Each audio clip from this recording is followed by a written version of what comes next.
The cyberattack that quietly penetrated America's telecommunications infrastructure did not shut down the country. It did something more unsettling. It entered the systems Americans use to communicate, identify, and investigate threats, and remained there long enough to expose how dependent national security had become on privately owned networks. A name would eventually emerge: Salt Typhoon.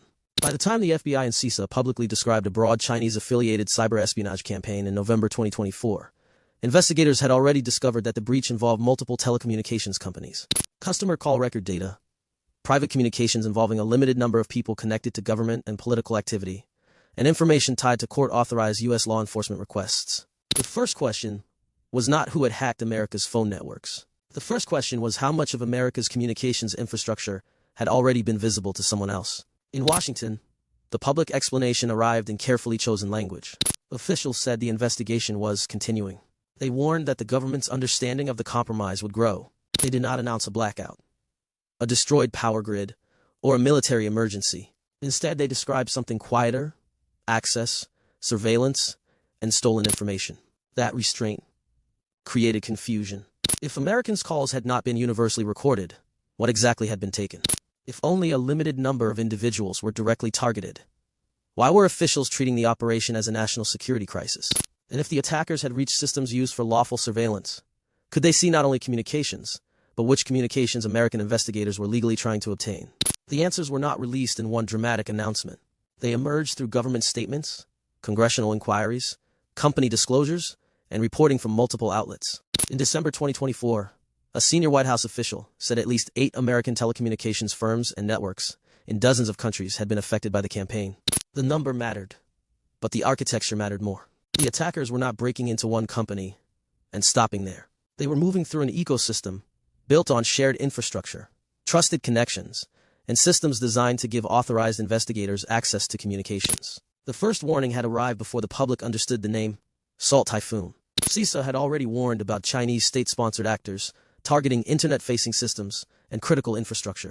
In a February 2024 advisory, CISA, the FBI, and partner agencies described persistent access, compromised credentials, vulnerable edge devices, and the danger of actors positioning themselves inside networks before a crisis began. Far from Washington, network defenders at major providers began investigating unusual activity. Public reporting later identified companies including AT&T, Verizon, and Lumen among those affected or confirming intrusions. The companies said, in later statements, that they had taken steps to contain the activity, but the precise scope differed across providers and remained subject to investigation. Then came a crucial clue. According to CISA Director Jen Easterly, the activity was first observed on federal networks, before investigators understood that the same actors were connected to the larger telecommunications campaign. CISA's visibility into government systems helped officials obtain information from actor-leased virtual private servers and connect separate pieces of the operation. The discovery raised a disturbing possibility. The government had not necessarily found the attackers, because the phone companies had clearly seen them. It may have found them because government networks provided a view into the infrastructure the attackers used to manage their access. That was the first reversal. The attack was not discovered through a single obvious alarm. It was reconstructed from fragments: federal network visibility, private sector reporting, compromised systems, and infrastructure rented or controlled by the intruders. And then the story became larger. Investigators were not only examining who had been targeted, they were examining what the attackers could see inside the systems that telecommunications companies maintain for lawful interception. These systems exist because courts authorize surveillance in criminal and national security investigations. They are not public listening posts. They are controlled mechanisms that allow providers to respond to legally valid government requests. According to the FBI and CISA, the campaign included the copying of information connected to U.S. law enforcement requests issued under court orders. The public record did not establish that every request was exposed or that every conversation was collected. It established something narrower, but still alarming. Information associated with lawful surveillance had been compromised. The second piece of evidence came from the widening official response. The investigation expanded beyond one provider, one state, or one political party. In January 2025, congressional research described Salt Typhoon as a telecommunications hacking campaign with implications for intelligence, homeland security, foreign affairs, and national defense. Washington had to confront a problem that did not fit neatly into the traditional categories. This was not a conventional military attack. It was not publicly described as an act of war. It was not merely ordinary criminal ransomware. It was an intelligence operation conducted through the infrastructure of a private communications market. The first major payoff was now visible. The attackers may have reached the machinery surrounding American surveillance itself. But the story actually started earlier. For years, the United States and China had accused each other of using cyber capabilities for strategic advantage. American officials had warned that Chinese state-sponsored groups were not only stealing information, but positioning themselves inside networks that could become useful during a future crisis. In its public guidance, CISA described Chinese actors targeting information technology networks in ways that could enable movement toward operational technology, the systems that control physical infrastructure. That distinction is essential. Espionage seeks information. Pre-positioning creates options. An actor that steals documents may gain knowledge. An actor that quietly retains access may gain leverage. Two developments unfolded in parallel. The first was the increasing dependence of American government and business on a small number of telecommunications providers. The second was the expansion of Chinese cyber activity beyond conventional espionage. U.S. agencies publicly distinguish between campaigns associated with information theft and campaigns designed to maintain access inside critical networks. The historical explanation is not that one breach suddenly transformed China's cyber strategy. Rather, the campaign appeared within a longer contest over access, dependence, and resilience. Beijing has sought intelligence about American institutions, companies, and policymakers. Washington has sought to monitor threats, protect communications, and restrict technology transfers that it believes could strengthen China's military and surveillance capabilities. Telecommunications became one of the central battlegrounds because it carries both ordinary life and national power. For American consumers, a phone network is a way to call family, receive a verification code, or contact emergency services. For governments, it is also a map of relationships. Call records can reveal who communicates with whom, when, and from where. The FBI and CISA said the campaign involved the theft of customer call record data and the compromise of private communications involving a limited number of individuals primarily connected to government or political activity. The statement did not claim that all Americans were individually monitored, and that distinction must remain clear. Competing interests shaped the response. Federal agencies needed providers to share technical information quickly. Companies had to protect customers, investigate their own systems, meet regulatory obligations, and avoid revealing details that could help attackers. Congress wanted answers about network security and oversight. The public wanted to know whether private communications were safe. The technology itself created tension. Telecommunications networks must interconnect to function. Those interconnections create efficiency, redundancy, and scale. They also create trust relationships.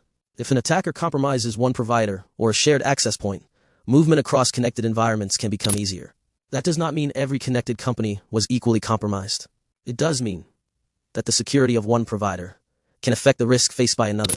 When the investigation returned to the original crisis, the common explanation sounded simple. China hacked American phone companies to spy on political figures. That explanation contained part of the truth, but it was incomplete. The official FBI and CISA statement confirmed the compromise of communications infrastructure and the targeting of a limited number of people involved in government or political activity. But it also described stolen call records and information connected to court-authorized law enforcement requests. The campaign was therefore broader than a single list of political targets. It touched the infrastructure through which investigators, companies, and ordinary customers depend on one another. Evidence also challenged the assumption that the operation had a single visible center. The attackers used multiple networks, private sector systems, and leased virtual infrastructure. CISA's account suggested that investigators connected the campaign through technical traces spread across different environments. The deeper connection was not simply between China and American politicians. It was between national security and commercial architecture. America's communications networks are privately operated, but they perform public functions. Law enforcement depends on them. Military personnel depend on them. Businesses depend on them. Families depend on them. Yet responsibility is distributed across companies, regulators, contractors, cloud providers, and federal agencies. That structure creates a dangerous gap. The government may understand the national consequences of a breach, while the affected companies possess the most detailed technical evidence. Each side sees only part of the system. The biggest reveal was therefore not a secret recording or a single stolen database. It was the possibility that a foreign intelligence campaign could exploit the ordinary complexity of American communications, its vendors, interconnections, surveillance interfaces, and uneven visibility, to remain hidden while collecting information of strategic value. In August 2025, the FBI described Salt Typhoon as active since at least 2019 and characterized it as a significant cyber-espionage campaign that breached global telecommunications privacy and security norms. CISA and partner agencies later warned that Chinese state-sponsored actors were targeting telecommunications, government, transportation, lodging, and military-related infrastructure, and using long-term access techniques, including compromises involving backbone routers. Those findings broadened the concern beyond the original headlines. The issue was no longer only what had been taken. It was whether network defenders could reliably determine where an intruder had been, and whether any access remained. What do we know? We know that the FBI and CISA publicly attributed a broad telecommunications compromise to PRC-affiliated actors. We know officials identified stolen call record data, compromised private communications involving a limited number of people, and copied information associated with court-authorized U.S. law enforcement requests. We know that multiple telecommunications companies were affected or investigated, and that officials said the campaign reached networks in numerous countries.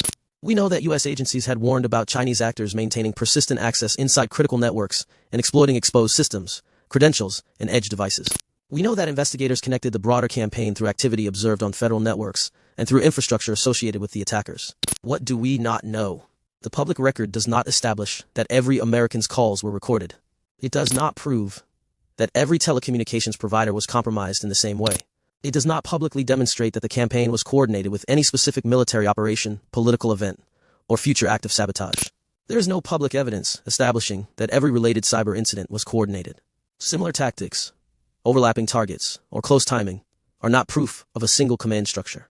The campaign's full duration, the complete list of victims, the precise information extracted, and the extent of any remaining access have not all been publicly disclosed. Some details may remain classified, under investigation, or known only to individual providers and government agencies. That uncertainty is not a footnote. It is the central problem. A ransomware attack announces itself by demanding payment. A missile strike leaves physical evidence. An intelligence intrusion can succeed, while the victim is still debating whether anything happened. America's phone networks did not go dark. That may be why the attack was so difficult to understand. The system continued working, calls continued connecting, and daily life continued normally. But beneath that normality, investigators were asking whether the infrastructure carrying American communications had also become a source of intelligence for a foreign power. The final question is not whether the United States can remove one hacking group. It is whether a country whose security depends on privately operated, deeply interconnected networks can ever know when an adversary has quietly crossed the line from observing America to positioning itself inside America's future. Because the next attack may not begin with a blackout. It may begin with the country's systems working exactly as expected, while someone else is learning how to make them fail. CISA's visibility into government systems proved decisive in connecting the larger campaign. Investigators reconstructed the operation from technical traces across federal and private environments. Private sector network defenders worked to contain activity whose full scope remained under investigation. Officials treated the campaign as a national security crisis, even without a visible blackout. Information associated with court-authorized law enforcement requests had been compromised. At least 8 American telecommunications firms and networks in dozens of countries were affected. Salt Typhoon was described as active since at least 2019. Long-term access techniques included compromises involving backbone routers. The government may understand the national consequences, while companies hold the most detailed technical evidence. The system continued working, while the deeper question of remaining access and future positioning remained. An intelligence intrusion can succeed, while the victim is still debating whether anything happened. Responsibility remains distributed across companies, regulators, and federal agencies. The final question is whether a country can ever know when an adversary has quietly crossed that line. The next attack may begin with the country's systems working exactly as expected, while someone else is learning how to make them fail.